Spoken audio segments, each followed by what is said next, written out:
পৃথিবীর মধ্যে এমন একটা জায়গা আছে যে জায়গার মধ্যে সূর্যের আলো একবার লাগছে, দ্বিতীয়বার লাগে নাই। ওই জায়গাটার নাম কি? এবার মাওলা আলী ডাক দিয়া কইও মজর রে, চিন্তা কইরো না, এর উত্তর আমি মাওলা আলীর কাছে আছে।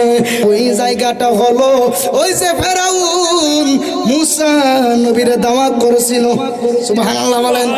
মুসা আলাইহিস সালামকে যখন দাওয়াত করেছিল, মুসা নবী যাই মাত্র নীল নদের কাছে গেল, যাই মাত্র আল্লাহর কাছে সাহায্য চাইল। ওই নীল নদটা দুইটা ভাগ হয়ে গেছে, ডানের পানি চলে গেছে ডান দিকে, বাম দিকের পানি চলে গেছে বাম দিকে। মাঝখান দিয়া রাস্তা হয়েছিল, এই যে নদীর তলাটা দেখা গেছিল, এই তলার মধ্যে সূর্যের আলো একবার লাগছে ওই নীল নদের তলে। যেই মাত্র মুসা আলাইহিস সালাম পার হয়ে গেছে,